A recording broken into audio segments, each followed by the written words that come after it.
When you're in school, they tell you you go in here, you're doing your GCSEs, you go into college, you're doing your A-levels, then you go into university, and that's what I was taught in school. It's curriculum, it's, you know, lessons. There was nothing about enterprise whatsoever, so business to me was never an option. We're going to ask the Welsh Government to embed entrepreneurship into the Welsh curriculum at all ages, from primary school, secondary school, to further and higher education, to make sure that young people, as they go through their education, they understand that they've got a range of positive choices to make, and that might be going to university for some people, but it might also be starting your own business too. We're also going to ask the Welsh Government to work more closely with partners such as the Prince's Trust to encourage young people, particularly from disengaged backgrounds, to consider entrepreneurship as a positive option for them. I really suggest for them to merge everything into one single organisation, so people know in Wales where exactly to go to for either money, support, funding, advice. We heard a lot of evidence that it was confusing when you're trying to find advice on how to set up a small business. So what we're going to ask the Welsh Government to do is firstly to decide whose responsibility it should be to be that one-stop shop, that portal for young people, and then to establish either a network of physical shops or something like a web-based portal for young people who want to become entrepreneurs. It's like a treasure hunt online to try and find out what you've got to do and when you've got to do it. Recently found out that I just missed out on a grant that I would have been eligible for had I found out about it about 6 weeks before. Mi roedd y pwyllgor yn bryderus ynglyn â newid sydd wedi bod yn rôl gyrfa Cymru ac byddwn ni'n awyddus i weld beth sy'n cymryd lle y cyfrioldebau oedd yn arfer bod ar gyrfa Cymru i arwain pobl ifanc. Mi oeddwn ni hefyd yn bryderus am yr hyn oedd yn arwain at ddileu y rhaglen menter yr ifanc, a dyn ni eisiau gweld rasional a llywodraeth dros wneud hynny, ac unwaith eto i weld beth sydd yn cymryd ei lle hi mwyn cael mwy o eglurder ar gyfer pobl ifanc. Achos bod o'n cynllun datblygu gwledig, dyn ni'n gysau cadw o fewn yr ardal wledig o Sir Fflint. Mae hynny'n anodd. Ddarnau lle sa chi'n meddwl bod o'n industrial, ond dan bod y poblogaeth yn isel, mae o'n cael ei gynnwys o dan yr ardal wledig, mae o'n anodd i bobl. Mae'n andros anodd gostio esbonio i rywun ifanc sydd yn byw ar gyrion Fflint, dydwch.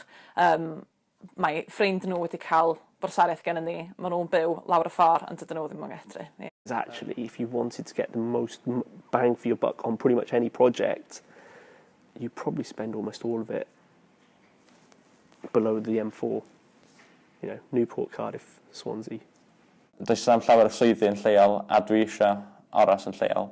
Ond os o'n i yn mynd i prifysgol, mae'n debyg swn i'n gorau symud i ffwrdd i ffindio swydd. A mae'r hyn o dechrau busnes fy hun, mae'n gadael i fi cael yr opsiwn o aros yn lleol. Roedd hi'n ymddangos bod na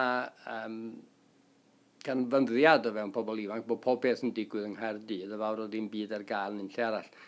Mae'r canolfannau entrepreneuriaeth rhanbarthol wedi cael ei creu ac wedi cael ei sefydlu, ond mae'n ansicrwydd mawr beth ydy'r rôl rheini a sut mae'n gweithredu, ac mae'n anghysondeb rhwng y canolfannau hynny ynglyn â be maen nhw'n wneud a sut maen nhw'n gweld i rôl.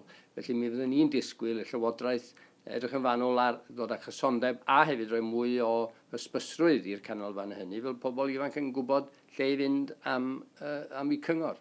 Mae angen hefyd cael gwell gwybodaeth ynglyn â'r hyn sydd yn digwydd i bobl ifanc sydd yn mentro, a hefyd beth sydd yn digwydd o ran y rhywiau, achos mae yna rhyw gred falle bod pobl bechgyn i gweld yn fwy mentrus ac falle yn llwyddo'n fwy os felly.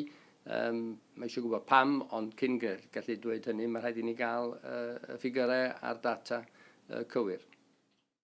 I don't think it necessarily has to be where you are, it just has to be the openness to the people around you. I think you need to have those positive influences. I think instilling the belief in young people that they can set up a business is one of the most important things.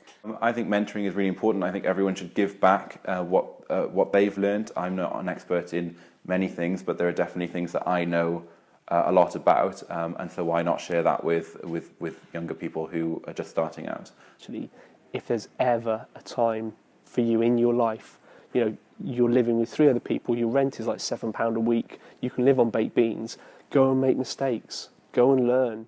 Mae'n amlwg bod pobl ifanc yn hoffi dysgu oddi wrth bobl ifanc eraill ac mae yna enghreifftiau da o fentoriaid sydd wedi llwyddo ac sydd yn gallu rhannu eu profiad gyda pobl ifanc, ond ydy'r darlun nhw ddim yn gyson ac felly mae angen sicrhau bod mentoriaid ar gael ar gyfer entrepreneuriaid ifanc, rhai sydd yn awyddus i fynd i fusnes, i'w harwain nhw ar hyd y llwybrau iawn ac i roi hyder iddyn nhw ynglyn â'r hyn maen nhw yn dymuno i wneud ac i roi cyngor iddyn nhw, wrth gwrs.